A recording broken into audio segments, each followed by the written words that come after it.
Hello student, hello all of you.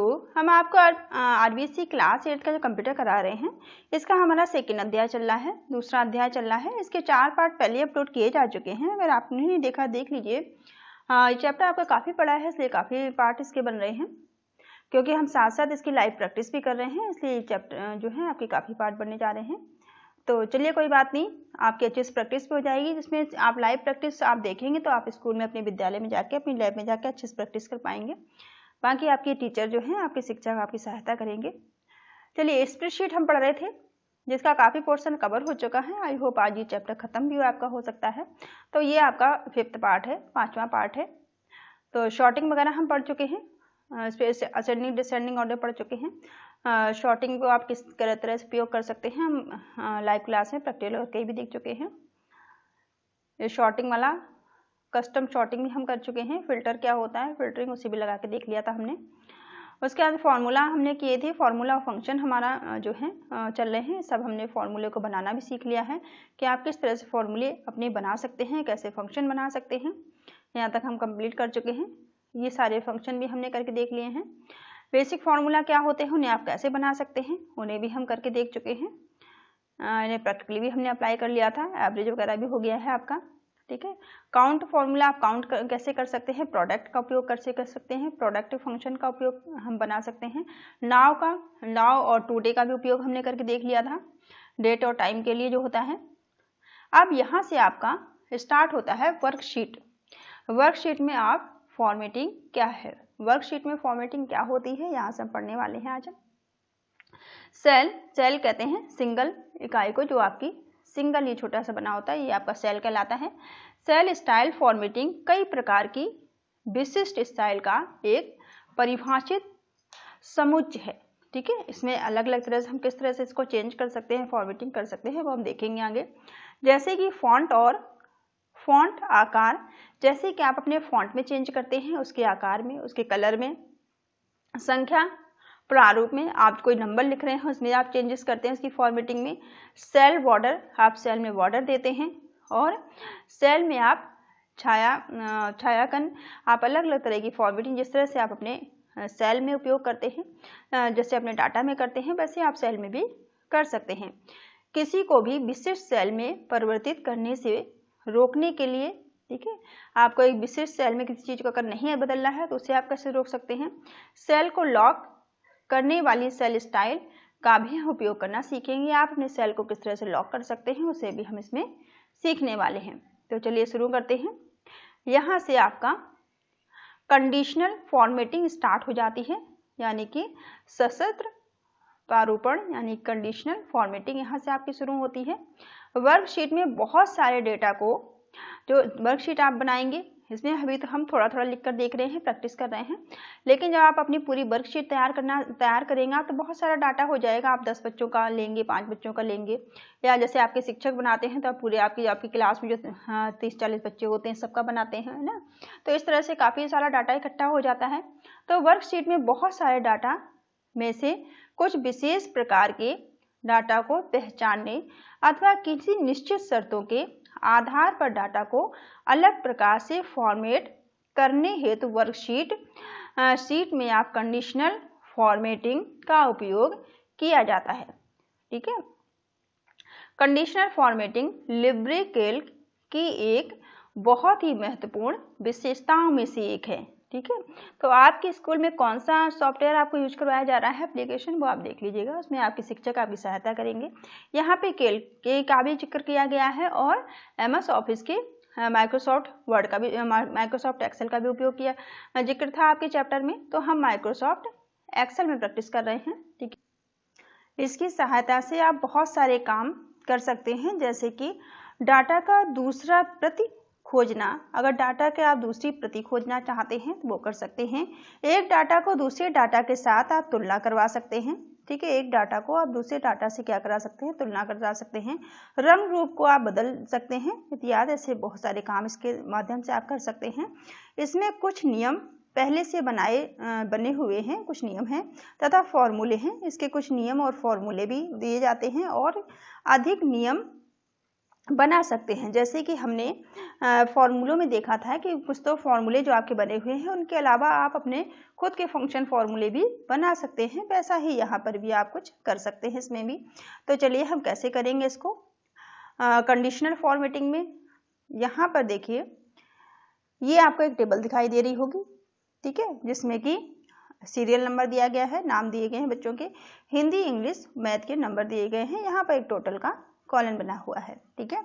तो यहाँ पर आप जाएंगे ऊपर कंडीशनल फॉर्मेटिंग में और यहाँ पर आप कंडीशन लगा देंगे, ठीक है। कंडीशनल फॉर्मेटिंग में हम इसको सिलेक्ट करेंगे कॉलम को और कंडीशनल फॉर्मेटिंग हम इसमें अप्लाई करेंगे। जैसे कि आपको यहाँ पर सिलेक्ट किया गया है, उसके बाद में कंडीशन पर यहाँ पर क्लिक कर रहे हैं। सेल हाईलाइट नियम, अब सेल को किस तरह से आप हाईलाइट कर सकते हैं, ठीक है, सेल को आप हाईलाइट भी कर सकते हैं। इसमें हम किसी भी सेल को उसकी मान यानी कि वैल्यू के आधार पर उस सेल को हाईलाइट भी कर सकते हैं। देखिए आप किसी भी सेल को हाईलाइट कर सकते हैं। आइए देखते हैं कैसे करेंगे। सबसे पहले डाटा शीट ओपन कर लें। जैसे कि यहाँ पर आपकी एक डाटा शीट ओपन हुए, यहाँ पे दिखाई दे रही है डाटा शीट। आपको कंडीशनल फॉर्मेटिंग का प्रयोग कर सेल हाईलाइट करना है। कंडीशनल फॉर्मेटिंग का उपयोग करेंगे सेल को हाईलाइट करने के लिए। उस डाटा रेंज को सिलेक्ट करें जहां आपको जो है ये कंडीशन अप्लाई करनी है। जैसे कि इसको हमने यहाँ पर ये आपको सिलेक्ट दिखाई दे रहा होगा, ठीक है, यहाँ पर ये सिलेक्ट हो रहा है, तो उसे सबसे पहले आप सिलेक्ट कर लीजिए, ठीक है। उसके बाद में टैब पर कंडीशनल समूह पर जाएंगे। आप कंडीशन पर जाएंगे, कंडीशनल समूह पे, ये देखिए आपको एक विंडो खुली दिख रही है कंडीशनल वाली। कंडीशनल फॉर्मेटिंग पर आप क्लिक करेंगे, जो आपकी कंडीशनल फॉर्मेटिंग है उस पर क्लिक कर लेंगे।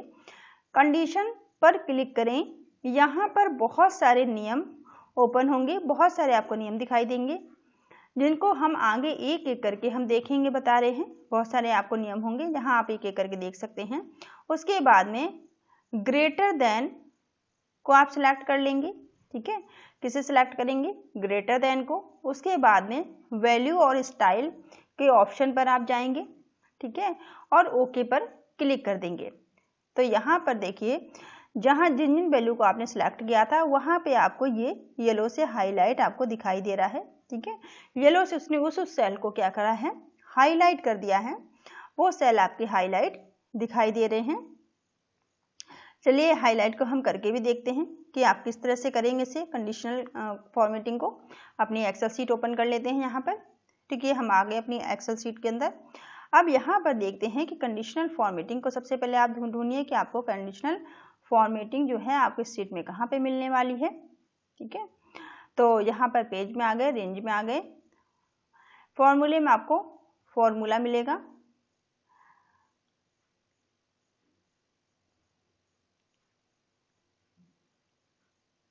चलिए यहाँ पर आप जो हमारे पास एक्सेल शीट है माइक्रोसॉफ्ट एक्सेल की, उसमें होम पर आप जाएंगे। होम पर जाने के बाद ये आपको जो है कंडीशनल फॉर्मेटिंग दिखाई दे रही होगी। सबसे पहले हम किसी को सिलेक्ट कर लेते हैं। मान लीजिए ये हमारा सेल है, इसको हम सिलेक्ट कर लेते हैं। ये हमने सिलेक्ट कर लिया, ठीक है। एक सेल ले लेते हैं, इसको हम सिलेक्ट कर लेते हैं, ठीक है। अब हम इसमें कंडीशनल फॉर्मेटिंग में जाएंगे अपनी, ठीक है।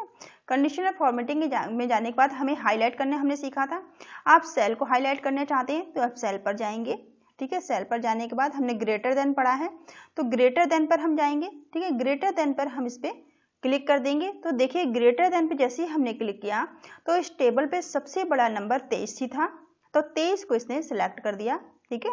और यहाँ पर भी ये जो है आपको यहाँ पर पूरी इसने ग्रेटर देन 13 में से कौन ग्रेटर है वो आपको यहाँ पर लिखा आ रहा है। यहाँ पे लिखकर भी दिखा दिया। आप यहाँ से भी इसे अप्लाई कर सकते हैं ग्रेटर देन को, ठीक है। ये हमने कंडीशनल फॉर्मेटिंग को करके भी जाना कि आप किस तरह से कंडीशनल फॉर्मेटिंग को अपनी टेबल पर अप्लाई कर सकते हैं। इसी तरह से आपको कलर वगैरह चेंज करने हैं तो यहाँ से आप कलर भी चेंज कर सकते हैं। देखिए कलर आप चेंज कर सकते हैं। फॉर्मेटिंग सारी हम करके यहाँ देख लेते हैं। कलर स्केल पे जाकर जैसे ही हम क्लिक करेंगे तो देखिए यहाँ पर अलग अलग तरह के कलर आ गए, ठीक है। कलर आपके चेंज हो गए हैं। कलर फॉर्मेटिंग हमने यहाँ पे करके देख ली अपने इसमें। फिर डेटा बार का अगर आप उपयोग करना चाहते हैं तो डेटा बार में देखिए इस तरह से आपकी सेल की फॉर्मेटिंग हो रही है। डेटा बार हमने उपयोग करके देखा। डेटा बार ने इसको सेल की फॉर्मेटिंग कर दी। इसके बाद में हम डेटा बार हम उपयोग कर चुके हैं। अब आइकॉन सेट करने, अगर आप किसी आइकॉन को सेट करना चाहते हैं तो आप इस तरह से कोई भी आइकॉन भी अपने इसमें सेट कर सकते हैं। मान लीजिए हमने इसे फ्लैग को सेट किया तो यहाँ साइड में सारे आपके फ्लैग लिखे हुए आ रहे हैं नंबर के सामने। इसके बाद में और कौन सी फॉर्मेटिंग हो सकती है, हमने आइकॉन सेट करना सीख लिया और कलर स्केल को देख लिया सेट करना, डेटा बार को देख लिया, ठीक है, और हाईलाइट सेल को करना देख लिया, ठीक है। आप ग्रेटर देन करना चाहते हैं, लेस देन करना चाहते हैं तो वो भी उसी तरह से हो जाएगा। डुप्लीकेट वैल्यू करना चाहते हैं वो भी हो जाएगी, ठीक है। इस तरह से आप कोई भी चीज़ें कर सकते हैं। टॉप और बॉटम को भी आप देख लीजिए, अगर आप टॉप से या बॉटम से करना चाहते हैं तो वो भी हो जाएगा। टॉप से हमने अगर सिलेक्ट किया है तो ये देखिए टॉप वाला कौन सा है, 23 नंबर, टॉप से बॉटम की तरफ सिलेक्ट कर रहा है, ठीक है, रेंज को। इस तरह से भी आप इसे करके देख सकते हैं। तो हमने यहाँ पे सेल फॉर्मेटिंग को जो है अपनी एक्सेल शीट पे अप्लाई करके देखा कि आप किस तरह से इसकी प्रैक्टिस कर सकते हैं। आई होप आपको समझ में आ गई होगी। अब ये आप अपने स्कूल में जाके अपनी लैब में जरूर ये करने का प्रयास कीजिएगा, करके देखना, ताकि आपको चीज़ें और क्लियर हो जाएं। कलर स्केल अब ये भी हमने करके देखा है, ठीक है। कलर स्केल में आप अलग अलग तरह के कलर चेंज कर सकते हैं। थोड़ा सा जो है एप्लीकेशन में चेंज हो सकता है। अगर आपके स्कूल में दूसरा एप्लीकेशन इस्तेमाल हो रहा होगा तो कुछ थोड़ा बहुत चेंजेस देखने को मिलेगा आपको, तो उसमें आपके शिक्षक आपकी सहायता करेंगे। पहले की तरह ही डाटा सिलेक्ट करके कंडीशनल मेन्यू में कलर स्केल का हम चयन कर सकते हैं, जैसे कि हमने करके देखा है कि कलर स्केल से आप किस तरह से अपने सेल के कलर भी चेंज कर सकते हैं। यहाँ भी बताया जा रहा है, रेड कलर करके दिखा रहे हैं आपको। देखिए यहाँ पर जैसे हमने करके देखा था वैसे आपको इस शीट पर भी कलर अलग अलग तरह के दिखाई दे रहे हैं सेल के। अब काउंट इफ का उपयोग हम कैसे करेंगे, चलिए काउंट इफ देख लेते हैं। काउंट इफ वर्कशीट का वह फंक्शन है जिसमें हम कुछ भी गिन सकते हैं। काउंट इफ क्या है, वर्कशीट का एक फंक्शन है जिसमें हम कोई भी चीज़ को काउंट कर सकते हैं, गिन सकते हैं, जो हम चाहते हैं, जो भी हम काउंट करना चाहते हैं उसे हम उसमें काउंट कर सकते हैं। इसमें नंबर, संख्या, अल्फ़ाबेट, वर्णमाला और अल्फ़ा न्यूमेरिक संख्याओं के साथ वर्णमाला कुछ भी गिन सकते हैं। हम किसी भी चीज़ को इसमें गिन सकते हैं, चाहे आपकी संख्याएं हो, नंबर हो, या आपके वर्णमाला हो, ठीक है, या आपके अल्फ़ाबेट हो, आप किसी को भी गिन सकते हैं, सबको गिन सकते हैं। काउंट इफ और काउंट फंक्शन में सबसे बड़ा अंतर, अब काउंट इफ और काउंट फंक्शन में अगर आपसे डिफरेंस पूछा जाता है तो आप क्या बताएंगे कि काउंट और काउंट इफ फंक्शन में सबसे बड़ा जो अंतर है कि ये जो है काउंट में सिर्फ नंबर काउंट होते हैं। ये लाइन आपको याद रख लेनी है कि काउंट के अंदर सिर्फ नंबर काउंट होते हैं, जबकि काउंट इफ के अंदर हम कुछ भी काउंट कर सकते हैं, ठीक है। काउंट इफ में सब कुछ आप काउंट कर सकते हैं, सब कुछ हमारी शर्त यानी कंडीशन के हिसाब से आप काउंट कर सकते हैं। तो ये आपको बिल्कुल मैं इसका कलर चेंज कर देती हूँ, इसको तो आप कहीं पर भी अपनी नोटबुक में नोट ही कर लीजिएगा, ठीक है। ये जो है आपका यहाँ से लेकर ये जो है पूरा आपको इसको आपको कहीं भी नोट कर लीजिएगा अपनी नोटबुक में, ताकि आप क्लियर हो जाए, ठीक है। ये चीज़ों को आपको यहाँ से लेकर और यहाँ तक तो आपको कहीं से अपनी कॉपी में लिख लीजिएगा ताकि आपको याद रहे, ठीक है। तो ये हमने देखा कि काउंट और काउंट इफ में क्या अंतर होता है। इसका आप किस तरह से लिख सकते हैं, ये इसकी फॉर्मूला को लिखने का तरीका है। इक्वल लगाएंगे, काउंट इफ लगाएंगे, फिर आप रेंज इसकी सिलेक्ट कर लेंगे, आपको जितनी भी रेंज में लिखना है, ठीक है। यहाँ पे देखिए सबसे पहले हम इक्वल का साइन लगाएंगे, सब फॉर्मूले हम लगाते आ रहे हैं, इक्वल का चिन्ह लगाएंगे, ठीक है। काउंट इफ लिखेंगे, फिर उसके बाद हम काउंट इफ लिखेंगे। अब हमें रेंज में वो सारे सेल जो है चुनेंगे जिन्हें कि आप काउंट करवाना चाहते हैं। जैसे कि यहाँ पर हमने देखा कि ये वाले सेल को हमें काउंट कराना है, तो इक्वल का साइन लगाया, काउंट इफ लिखा और फिर C2, क्योंकि ये सी वाला आपका सेल है, सेल पूरा क्या है, सी वाला है। और यहाँ पर जो है कलर चेंज कर लेते हैं, यहाँ पर ये सी जो सेल आपका जो कॉलम है वो सी है और इसकी रेंज क्या है, C2 से लेकर ये रो जो आपकी C2 से स्टार्ट होकर ये C जो है 8 तक इसकी रेंज जा रही है, तो पूरा रेंज ले ली। और यहाँ पर फिर हमने रेड लिख दिया, ठीक है, रेड लिख दिया। तो ये अब क्या काम करेगा, यहाँ पर जो है आपके काउंट हो जाएंगे, काउंट होके आ जाएगा। देखिए 3 रेड लिख कर आया और यहाँ पर 3 आ गया, यानी कि अब मानदंड में जो भी स्थिति डालेंगे उसके अनुसार हमें गिनती करनी है। ठीक है, जो भी आपने स्थिति डालेंगे उसके अकॉर्डिंग ये आपको क्या करेगा, गिनती करके दे देगा, गिन के आपको दे देगा। अब हम आते हैं वर्कशीट और वर्कबुक पर को प्रिंट करना। अब आप वर्कशीट और वर्कबुक को आपने डाटा बना लिया, आपने अपनी वर्कशीट तैयार कर ली, आपने अपनी वर्कबुक बना ली है।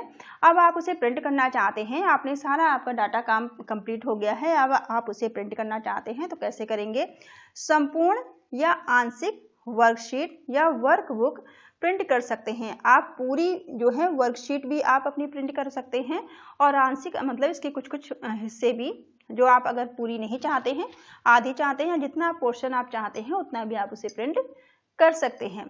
ठीक है, और यदि जो डाटा आप प्रिंट करना चाहते हैं वह एक तालिका में है तो केवल उस तालिका को भी आप प्रिंट कर सकते हैं। जैसे कि मान लीजिए ये आपके पास एक शीट है, ठीक है, जिसमें आपने कुछ डाटा बनाया है और आप चाहते हैं सिर्फ ये शीट आपकी प्रिंट हो, तो आप केवल इस शीट को भी प्रिंट कर सकते हैं। ठीक है, तो हम कैसे करेंगे चलिए देख लेते हैं।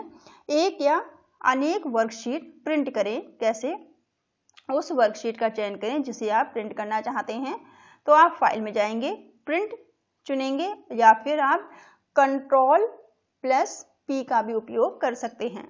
ठीक है, आप फाइल में जाकर प्रिंट का ऑप्शन चुन सकते हैं या फिर आप जो है Ctrl+P का उपयोग भी कर सकते हैं। फिर प्रिंट बटन का चयन करें और सेटिंग, आप जो भी आपको जितनी हिस्सा आपको प्रिंट करना है उसके लिए आपको सेटिंग करनी होगी।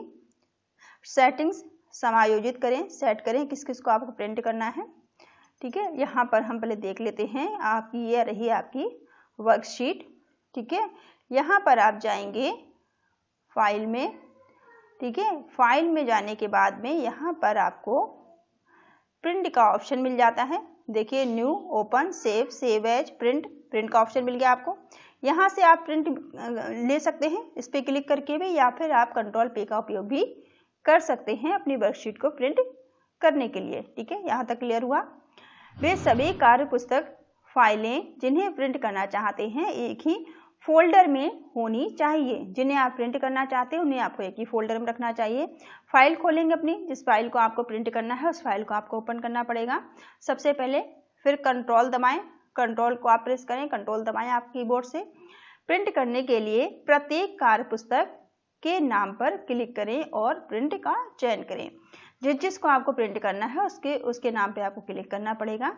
ठीक है, वर्कशीट पर पूरा या उसका कुछ भाग प्रिंट करना चाहते हैं अगर आप, तो आप क्या करेंगे, वर्कशीट पर क्लिक करें और फिर डाटा की उस श्रेणी का चयन करें जिसे प्रिंट करना चाहते हैं। ठीक है, यहाँ देखिए इस तरह से आप प्रिंट के ऑप्शन में जाएंगे, सेटिंग में जाएंगे, सेटिंग में जाकर प्रिंट एक्टिव शीट, जो शीट आपकी खुली है उसे आपको प्रिंट करना है, या print active sheet, only print the active sheet, केवल जो आपकी एक्टिव है सिलेक्ट है उसे आप प्रिंट करना चाहते हैं, या आप पूरी वर्कशीट को जो है वर्कबुक आपकी है पूरी को प्रिंट करना चाहते हैं।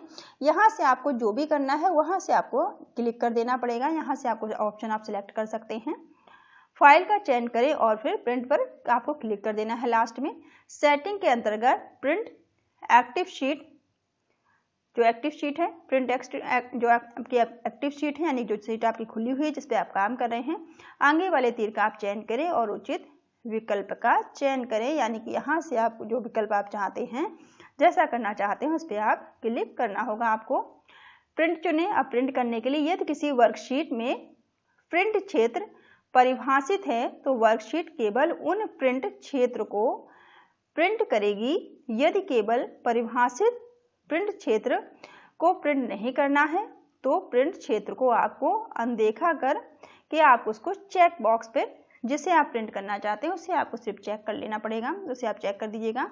एक वर्कशीट टेबल प्रिंट। अब तालिका में सक्षम करने के लिए आपको क्या करना है, इस तालिका के अंदर किसी शीट को प्रिंट करना है तो आप फाइल का चयन करेंगे, फिर आप वापस वही प्रिंट में जाना है, बार बार है प्रिंट में ही जाना है। सेटिंग में जाएंगे, जब आप प्रिंट पर क्लिक करेंगे तो आपके पास सेटिंग खुल जाएगी। फिर आप देख लीजिएगा आपको सिलेक्ट टेबल को आपको प्रिंट करना है तो वो ऑप्शन आपके पास आ जाएगा। ठीक है, किसी कार्य पुस्तक को किसी फाइल में प्रिंट करना है। ठीक है, तो आप क्या करेंगे, फाइल चुनें और फिर प्रिंट चुनें और या फिर आप कंट्रोल P का उपयोग करें। तो इतना आपको समझने की जरूरत नहीं है, आप सिंपल से ध्यान रखें कि आप फाइल में जाएंगे, प्रिंट का ऑप्शन आप चुनेंगे। प्रिंट पर जैसे ही आप क्लिक करते हैं तो आपके पास कई सारे आपके पास एक जो है विंडो खुल जाएगी, उस पर आपको सेटिंग के ऑप्शन मिल जाएंगे। वहां से जाके आपको सेट कर लेना है कि आपको क्या क्या प्रिंट करना आप चाहते हैं। तो आपको करंट पेज प्रिंट करना है या फिर आपको पूरा करना है या बीच बीच से जो जो पेज करने हैं उन्हें आप सिलेक्ट कर सकते हैं। प्रिंट के अंतर्गत प्रिंट टू फाइल का आप चयन कर सकते हैं। तो ये आपका हमने प्रिंट करना सीखा। अब आपके यहाँ पे अभ्यास कार्य स्टार्ट हो जाता है। तो एक बार फिर से आपको बता देते हैं, यहाँ पर आप फाइल में जाएंगे, ठीक है। फाइल के अंदर आपको प्रिंट का ऑप्शन मिल जाएगा। प्रिंट के ऑप्शन में आप प्रिंट पर क्लिक कर सकते हैं, क्विक प्रिंट पर क्लिक कर सकते हैं और प्रिंट प्रीव्यू पर भी क्लिक कर सकते हैं, ठीक है। जैसे ही हम किसी पर भी आप क्लिक कर लीजिए, जैसे हमने मान लिया प्रिंट पर क्लिक कर दिया। प्रिंट पे जैसे हमने क्लिक किया तो ये देखिए आपको एक प्रिंट की विंडो खुली दिखाई दे रही होगी, ठीक है। ये आपके पास पूरी विंडो इस तरह से आ जाएगी। अब यहाँ पर आपको प्रिंट यहाँ पे लिखा हुआ आ रहा है कि कौन सा प्रिंटर जिससे आपका जो कंप्यूटर है कनेक्ट होगा, ठीक है। यहाँ पर आपका प्रिंट की रेंज, आपको सारे पेज प्रिंट करने हैं, पूरा करना है, या आपको पेज करना है प्रिंट, तो यहाँ पे पेज का नंबर डाल दीजिएगा, अपनी सीट का नंबर डाल दीजिएगा। और कहाँ से कहाँ तक करना है यहाँ आपको रेंज लिख लेनी है। मान लीजिए आपको 1 से लेकर, ठीक है, जितने आपको करने हैं उन्हें आपको डाल देना है। या फिर आपको यहाँ पर नंबर ऑफ कॉपी, कितनी कॉपी चाहिए, आप 1 चाहिए तो 1 लिखिए, 2 चाहिए, 5 चाहिए, आप यहाँ लिख सकते हैं, ठीक है। फिर आपको यहाँ से सिलेक्शन करना पड़ेगा, एक्टिव शीट को आपको करना है, सिलेक्ट सभी को करना है, या फिर इंटायर वर्क बुक करनी है, ठीक है। यहाँ सारे ऑप्शन आपको मिलेंगे, या फिर जिसे आप नहीं करना चाहते उसे इग्नोर कर सकते हैं। तो यहाँ से आपको सारे ऑप्शन मिल जाते हैं। तो आप एक बार खोल के देखिएगा अपने जो कंप्यूटर में, तो आपको और चीज़ें क्लियर हो जाएंगी। तो इस तरह से आप यहाँ पर सिलेक्ट कर सकते हैं क्या आपको करना है, ठीक है। अब हम आ जाते हैं अभ्यास कार्य में। ये कुछ है जो आपको खुद से करने चाहिए, आप एक बार ट्राई करिए, लेकिन फिर भी देखते हैं क्या है। ये तो आपके सही और गलत के हैं। पहला प्रश्न जो है आपसे कह रहा है स्प्रेडशीट के सबसे पहले सेल का जो रेंज क्या है। तो सबसे पहले सेल का रेंज क्या होता है, 1A होता है, या फिर 2A होता है, 2A होता है, या फिर A1 होता है। तो A1 होता है, A आपका कॉलम है और 1 क्या है, आपकी रो है। तो 1 ये आपका सही ऑप्शन होगा। दूसरा है निम्नलिखित में से कौन सा स्प्रेडशीट का जो है वैलिड फंक्शन नहीं है। तो हमने क्या क्या पढ़े हैं, हमने सम पढ़ा है, बिल्कुल सही बात है, ठीक है। हमने काउंट भी पढ़ा है, ठीक है, और हमने सब्सट्रैक्ट भी पढ़ा है, लेकिन यहाँ पर काउंटा हमने नहीं पढ़ा है। तो यही जो है आपका वैलिड फंक्शन नहीं है, गलत है, डी वाला ऑप्शन आपका गलत है। और आगे देखते हैं। अब लिब्रेकैल्क जो है वो आप अपने स्कूल में देखिएगा, क्योंकि मेरे पास ये नहीं है, मैं इसे उपयोग नहीं करती हूँ। हम जो है यहाँ पर जो आप जिससे आपको प्रैक्टिस करा रहे हैं ये MS ऑफिस का वर्जन है, उसी को हम यहाँ पे आपको उसी के द्वारा प्रैक्टिस करा रहे हैं। तो इसे आप अपने स्कूल में देखिएगा। लिब्रेकैल्क के जिस सेल में हम वर्तमान में कार्य करते हैं उसे क्या कहते हैं, ठीक है। तो हम जिस पे कार्य कर रहे हैं तो उसे तो हम एक्टिव सेल ही कहते हैं, ठीक है। आप अपने स्कूल में क्या कहते हैं, आप इसकी कैल्क में आप चेक कर लीजिएगा। तो यहाँ तो एक्टिव सेल है, तो इसके जो है MS ऑफिस के MS एक्सेल के अकॉर्डिंग तो ये माइक्रोसॉफ्ट एक्सेल के अकॉर्डिंग तो ये एक्टिव सेल ही कहलाएगा। अब यहाँ पे प्लस माइनस और अस्टेरिस्क और डिवाइड को सामूहिक रूप से क्या कहते हैं। तो ये क्या है, ऑपरेटर है, फंक्शन है, फॉर्मूला है, या चार्ट है। तो ये आपके क्या कहलाएंगे, ये आपके ऑपरेटर कहलाएंगे, ये आपके ऑपरेटर होते हैं। इक्वल टू के निशान में MS वर्कशीट लिब्रेकैल्क में क्या शुरू होता है। तो क्या शुरू होता है, इक्वल टू का उपयोग करके हम फॉर्मूला से स्टार्ट करते हैं, फॉर्मूला लगाते हैं। तो बी वाला ऑप्शन आपका सही होगा। अब यहाँ इसके बाद में आपको ट्रू और फॉल्स बताने हैं, सही और गलत बताने हैं, ठीक है। तो ऑपरेटर जो है निर्दिष्ट करते हैं कि हम किस प्रकार की गणना करना चाहते हैं। बिल्कुल सही बात है, ऑपरेटर ही बताएंगे कि आप किस तरह गणना करना चाहते हैं। तो आप सही पे टिक करेंगे। किसी वर्कशीट में संबंधित सेल्स के समूह को सेल रेंज कहा जाता है। तो बिल्कुल सही बात है, सेल रेंज ही कहते हैं। तार्किक ऑपरेटरों का उपयोग 2 या 2 से अधिक जो है संबंध परक अभिव्यक्ति की तुलना करने के लिए उपयोग किया जाता है। क्यों क्या हम इनमें तुलना कर सकते हैं? बिल्कुल कर सकते हैं, तुलना कर सकते हैं इनकी। और प्लॉट क्षेत्र पर क्षेत्रीज और ऊर्ध्वाधर रेखाएं ग्रिड लाइन हैं। तो ये क्या ग्रिड लाइन है? ठीक है, बिल्कुल सही बात है। चार्ट क्षेत्र वह क्षेत्र है जहां चार्ट घटक संग चार्ट के अंदर क्या है, चार्ट के अलग अलग आपको घटक मिल जाते हैं। तो ये सही है। अब यहाँ देखिए, अब आपके आ जाते हैं यहाँ पे फिल इन द ब्लैंक्स। इनको करके देखते हैं, बाकी तो आप कर ही लेंगे, पहला वाला मैंने करा ही दिया है, ये भी मैक्सिमम सही ही है, तो इनको भी आप देख लीजिएगा, सही है। बाकी आप और अच्छे से देखिएगा ये। चलिए अब यहाँ पर आप क्या करेंगे, स्प्रेडशीट को डैश भी कहते हैं, स्प्रेडशीट को वर्कबुक भी कहते हैं, ठीक है। और लिब्रे कैल्क किसी भी डाटा को एक डैश के रूप में पहचानता है। किस रूप में पहचानता है? जब वह बराबर यानी कि इक्वल से प्रारंभ होता है तो फॉर्मूला हम लगाते हैं।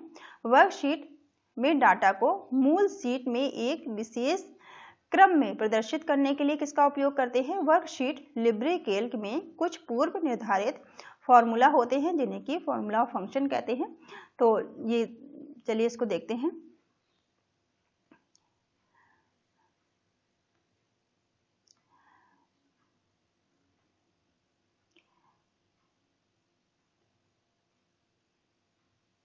यहाँ पे देखिए आपको ये विंडो शो हो रही होगी, ठीक है, इसमें आपके ये आपको दिखाई दे रही है विंडो, ठीक है। आप देखिए यहाँ पर जो है वर्कशीट पहला आपका है। वर्कशीट को, जो वर्कशीट आपके है इसको वर्कशीट भी कहते हैं, वर्कबुक भी कहते हैं, ठीक है। तो आप वर्कशीट भी भर सकते हैं, वर्कबुक भी भर सकते हैं। वर्कशीट को हम वर्कशीट या फिर यहाँ पे वर्कबुक कहते हैं। लिब्रे कैल्क किसी भी डाटा को सूत्र यानी कि फॉर्मूला के रूप में आप फॉर्मूला भरेंगे रूप में पहचान सकता है। अगर यहाँ आप इक्वल का साइन लगाएंगे वहाँ पे आपको क्या भरना है, यहाँ पे फॉर्मूला भरना है, तो यहाँ पे आप फॉर्मूला लिखेंगे, ठीक है, आप फॉर्मूला लिखिएगा। यहाँ पर जो है वर्कशीट लिखिएगा, ठीक है। वर्कशीट को वर्कबुक यहाँ कर लीजिएगा, वर्कशीट लिखा हुआ है, वर्कबुक कर लीजिएगा, ठीक है। वर्कबुक कहते हैं, वर्कबुक यहाँ कर लीजिएगा, वर्कशीट नहीं होगा। वर्कशीट को वर्कबुक भी कहा जाता है, ठीक है, वर्कबुक कर लीजिएगा। वर्कशीट में डाटा को मूल शीट में से एक विशेष क्रम में प्रदर्शित करने के लिए हम शॉर्टिंग कहते हैं। तो थर्ड वाले में आप क्या भरेंगे, शॉर्टिंग भरेंगे, ठीक है। थर्ड वाले में आपको शॉर्टिंग भरना है, सेकंड वाले में आपको फॉर्मूला भरना है, और पहले वाले में आपको वर्कबुक भरनी है, ठीक है। इस तरह से आप इन तीनों को कंप्लीट कर लीजिएगा। वर्कशीट यहाँ पर भी क्या है, पूर्व निर्धारित फॉर्मूला के लिए हम क्या करते हैं, इक्वल का साइन लगाते हैं। तो इस तरह से आप इन्हें कंप्लीट कर लीजिएगा। आप क्वेश्चन आंसर में आ जाते हैं। चलिए एक एक को देखते हैं। पहला है आपका फॉर्मूला और फंक्शन में आपको अंतर बताना है। तो यहाँ पर आपको ये विंडो आपको शो हो रही होगी, थोड़ा बड़ा कर देते हैं ताकि आपको दिखाई दे अच्छे से, ठीक है।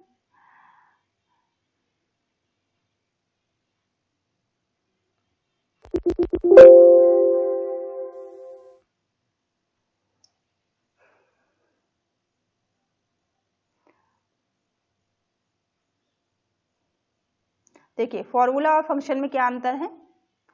फॉर्मूला और फंक्शन में अंतर यहाँ पर लिखा हुआ है, इसका कलर शायद थोड़ा चेंज कर देते हैं ताकि आपको दिखाई दे।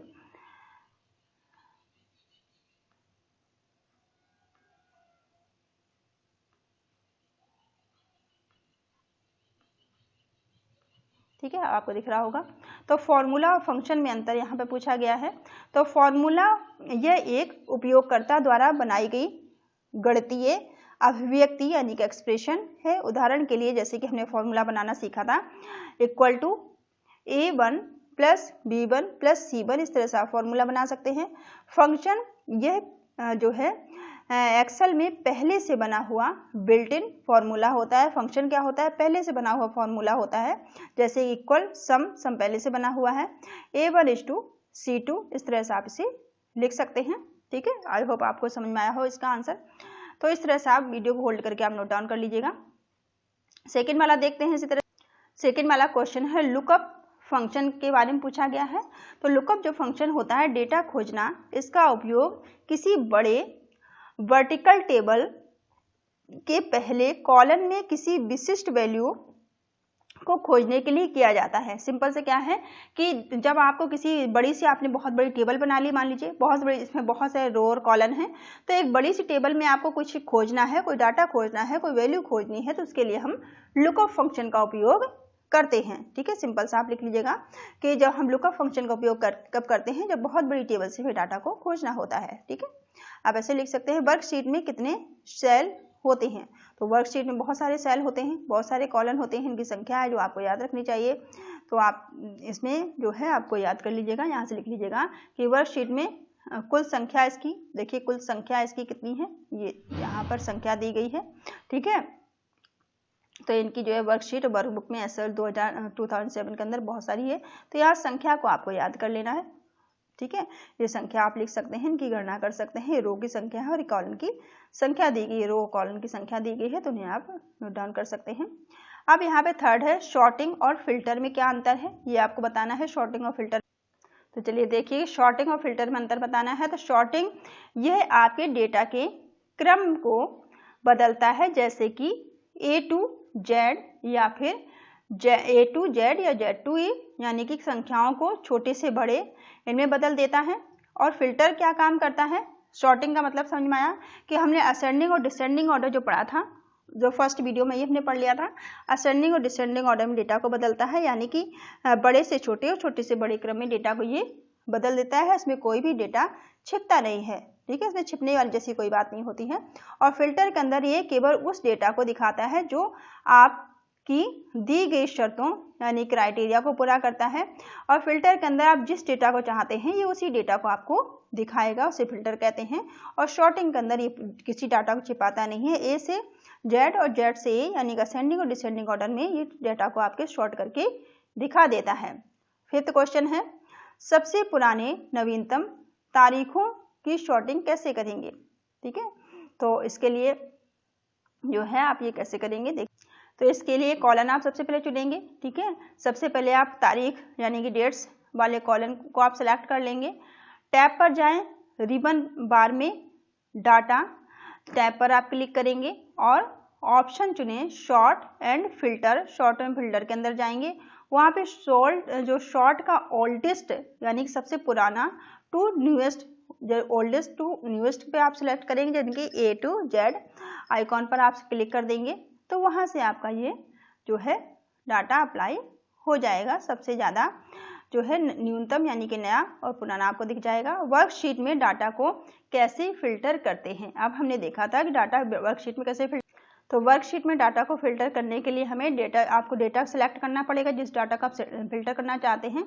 अपने डेटा टेबल को आप जाएंगे, हेडर रो पर जाएंगे, पूरी टेबल को सिलेक्ट कर लेंगे। जितने डेटा को आपको फिल्टर करना है उसे आप सिलेक्ट कर लेंगे आप उसे, और फिल्टर चालू करें। डाटा टैब पर जाएं और फिल्टर बटन पर क्लिक करें। ठीक है, हम ऊपर देख चुके हैं, जो आपको जो भी लैंग्वेज सिंपल लगती है आप वहां से लिख सकते हैं। डाटा को हमने जैसे फिल्टर करना सीखा है, बस आपको वैसे ही लिखना है और वहां पे जाकर फिर लास्ट में आपको ओके बटन पर क्लिक कर देना है, तो आपका डाटा जो है फिल्टर होना स्टार्ट हो जाएगा।